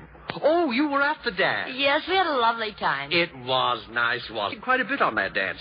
And the Cabbage Committee, they're in charge of the money. They reported a nice profit. Am I going too fast for you? No. I'm right with you. Turkey, cranberry. Yes. Well, we, the Cranberry Committee, have been used in spreading a little Christmas cheer among the members who have children. You have children, don't you? Yes, we do. Boys, am I right? That's right, David and Ricky. Well, you see, we have to know how many Tootsie Rolls to buy. So tonight, sometime before 9 o'clock, it will be my pleasure to stop by in my Santa Claus costume. Oh, thank you very much. I'm sure you'll make a wonderful Santa Claus. Oh, don't thank me. Thank the Turkey Committee for donating their stuffing. I'll see you later. Bye now.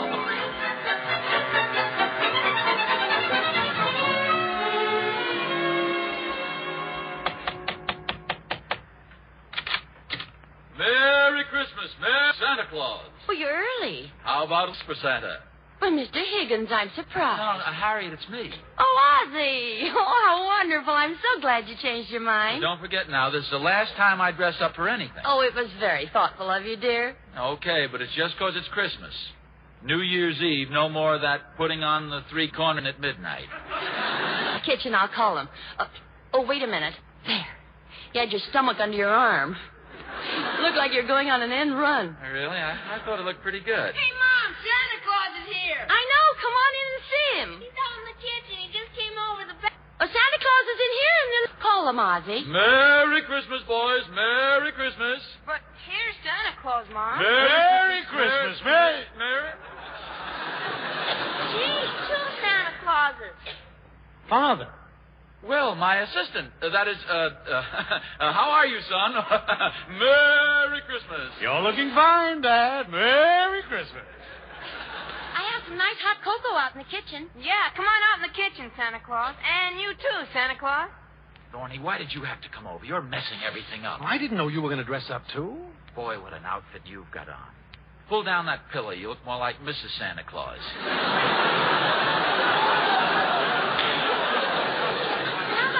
Christmas cookies while we're waiting. Hey, Mom! Ricky, what's the matter? Look, hurry up. You won't see him. He's going... Oh, that must be Mr. Higgins. He's coming around as Santa Claus, too. I'll get it. Merry Christmas, Merry Christmas. It's Brother Higgins. Oh, brother, we got a surprise for you. Merry...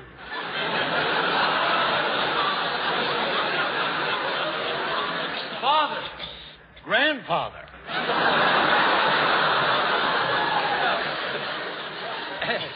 Would anybody care for a Tootsie Roll? Isn't this wonderful, boy? Boy, we're going to get a lot of Oh, come on, boys. It's way past your bedtime. Upstairs to bed now. But, gee, Mom, the Santa Clauses are just starting to get here. Well, I know, but they've got a lot of other places to visit tonight. Come on now, off you go. Okay. Good night, Santa Claus. Good night. Good night, Santa Claus. Good night. Good night, Santa Claus. Good night. Good night, Santa Claus. Good night. Good night. Come on, boys. Come on upstairs. Santa Claus here. Santa Claus there. Here, Santa, there, Santa, everywhere, Santa.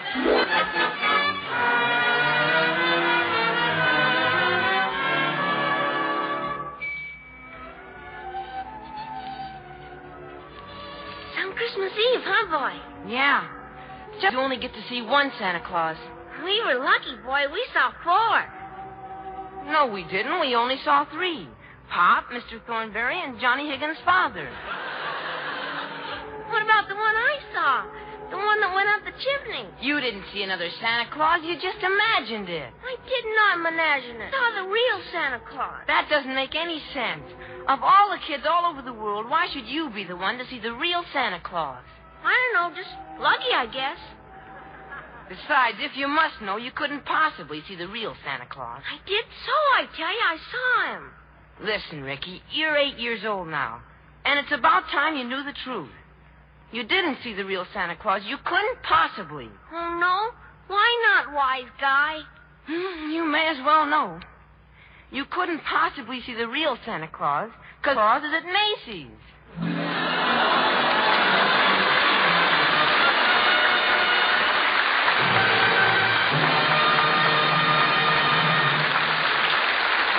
Elgin's 2 Hours of Stars is famous for its famous personality, producing new stars. Today we have a surprise guest, Mr. Tiger, one of the most important personages in Santa Claus's helpers. Mr. Tiger, suppose you tell the folks just exactly what you do. Just what my name says. I put tags, the priceless tags, on Christmas gifts. Price tags? I always thought price tags were never presents. You misunderstood me, Mr. Carpenter. Oh? I didn't say price tags. I said I put the priceless tags on Christmas gifts. There's a big difference. Priceless tags, huh? Tell me, just what do you mean by priceless tags? Well, just look through this magic glass I have here, and you'll see what I mean. There now. Take a good look. Say, it's just like looking in the window of a home. Who are those people, Mr. Tiger? Just people. No one you ever heard of, Mr. Carpenter. Poor folks, as you can see by the surroundings there. But look at that little girl cuddling that doll to her heart. Not much of a doll, is it? No, not much when you think of the price tag. But my priceless tag is on it, Mr. Carpenter. Some folks call it the love tag because so much love went into its giving. I'm beginning to understand your job, Mr. Tiger. Good. Now I'll change the magic mirror. Look again. Why, I see a woman looking at a watch. She holds it up and sparkle on its beautiful case. Oh, she's giving that man near the Christmas tree a great big hug and a kiss. Say, Mr. Tiger, could that be an Elgin watch? What else, Mr. Carpenter? You can be sure my priceless tag is on every Elgin. There's always so much love and happiness wrapped up in an Elgin.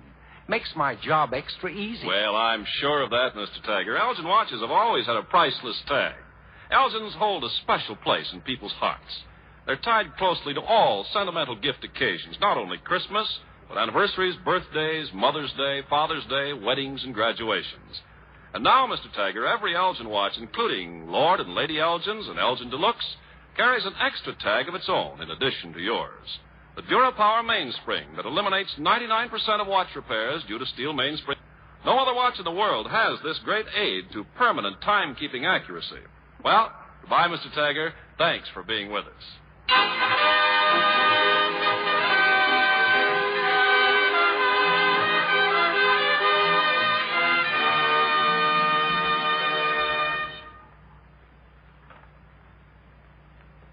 In the spirit of a child's Christmas, Lawrence Melchior and the Elgin Chorus sing The Children's Prayer from Hansel and Gretel.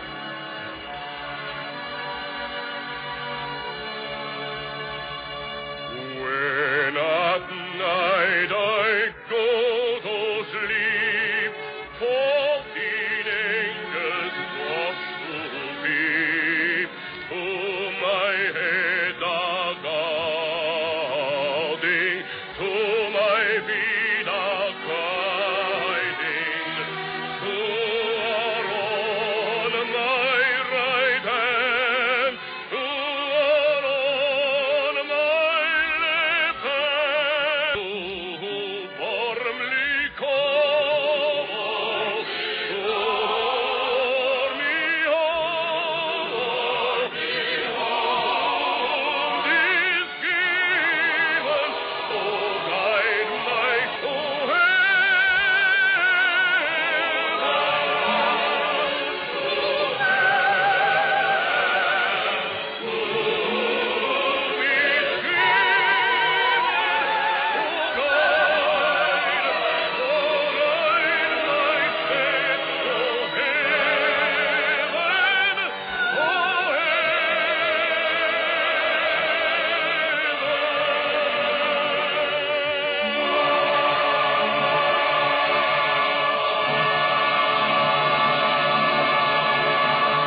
Yes, Melchior, that was beautiful.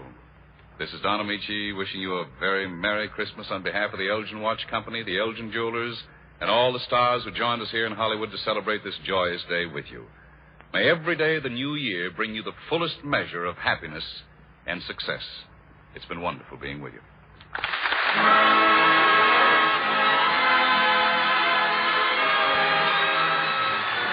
For making it possible for the Elgin Watch Company, Elgin, Illinois, to bring you the 7th annual 2-hour Christmas Day greeting, the Elgin Watch Company would like to add that Al Jolson appeared through the courtesy of the Kraft Foods Company. Don Amici can be heard on the Charlie McCarthy program and is the star of Your Lucky Strike. Joined us with the approval of Standard Brands Incorporated, and Ozzie and Harriet appeared through the courtesy of International Silver Company and may be heard on their own program over the same network. Joe Stafford was with us through the courtesy of Chesterfield Supper Club, our program. The Angelo Patrick quotation originally appeared in Red Book magazine. This is Ken Carpenter saying good night and Merry Christmas.